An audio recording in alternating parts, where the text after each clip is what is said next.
Welcome to one of the most expensive countries in the world, Switzerland. According to GQ, it's ranked second on the list of 2022, right after Bermuda and followed by Norway, Iceland and Barbados. Well known for its luxury branded watches, the famous milk chocolate and the mesmerizing alpine scenery, Switzerland is a wealthy country where the quality of life is considered one of the highest in the world. As a Swiss citizen, born and raised here, I feel very blessed to live in a country with such a relatively good reputation, low crime and unemployment rate, and high standards of living. Although these privileges do come with a price. The question I want to answer in this video is this: can you live on $1,000 a month in Zurich? The answer is yes, but. Let's begin by converting US dollars in Swiss francs using today's exchange rate. As you can see, $1 equals 0.96 francs. This means $1,000 equals around 960 francs. Having said that, let's take into account all the basic and mandatory expenses every Swiss citizen and most people around the world have to pay every month. We have rent, food, transportation, healthcare insurance, utility bills, and phone/internet bills. Remember, these are just the essential expenses that you have to pay and that grants you with the basic needs to lead a decent life. There are several other costs to take into consideration, like entertainment, restaurant, clothing, home maintenance, subscriptions, and taxes and other stuff, but most of them, except taxes, are non-essential, and with a little discipline and goodwill you can live a cheaper life by cutting out this stuff from your economy. As a minimalistic person, it wouldn't be so difficult for me, but it depends on your personality and needs. I will also think in terms of my current situation. I'm 23, no wife, no kids, no pets, no car, and my sister called me Scrooge, as in Ebenezer Scrooge, the cold-hearted miser from A Christmas Carol, for obvious reasons.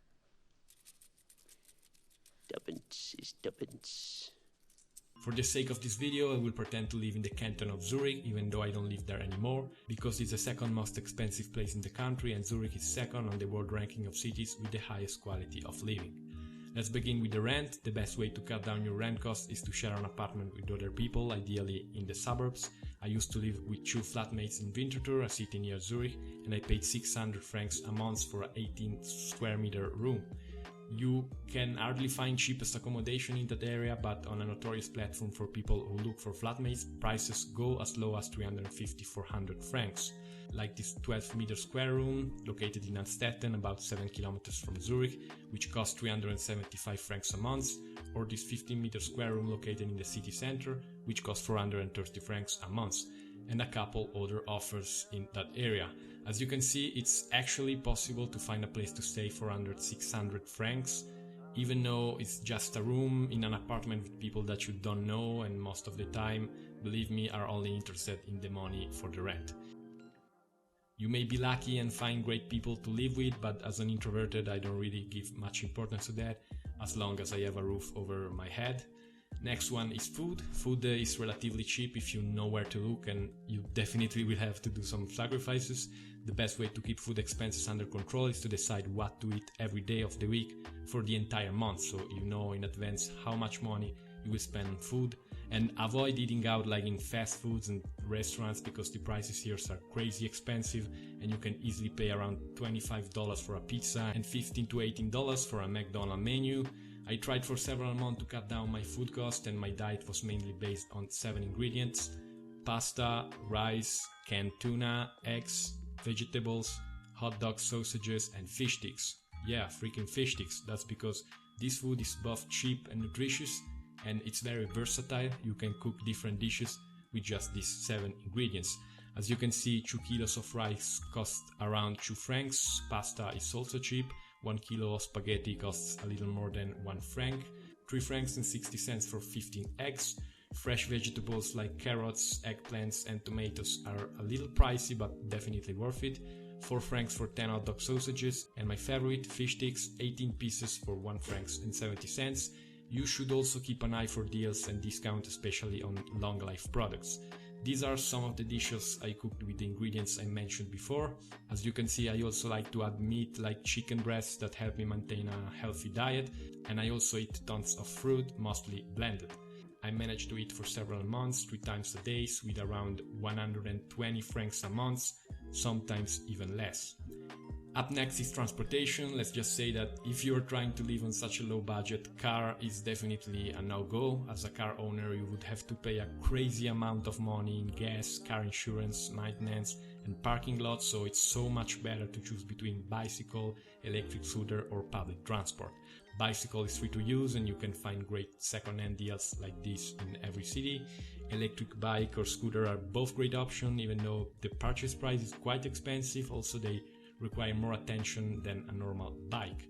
Public transport is an okay option. The public transportation system in Switzerland is very well organized, clean and almost always on time, but it's definitely not cheap. It's divided in zones. The cost of a monthly tram travel card in Zurich is around 90 francs, a little less if you pay it annually. And if you want to travel in different zones, prices can go up to almost 250 francs a month. So you better stick with the bike. Healthcare insurance is mandatory all around the country. You can just choose the basic or add the supplemental insurance, which grants a higher comfort level when it comes to hospitalization and additional coverage and benefits like cheaper or free dental treatment. As you can see, even the basic plans are very expensive, but the Swiss healthcare system is one of the most reliable in the world, so I'm willing to pay the price in exchange of a proper treatment when needed. There is no central system managed by the government, so under the supervision of the Office of Public Health, healthcare management is delegated to private insurers only, who each apply different rates depending on the canton. Utility bills refer to the cost of electricity, water and gas. You could also add trash and recycling. Living with flatmates means these expenses will be divided among all the people living there. The total cost of utilities for a medium-sized apartment is around 600 francs per year.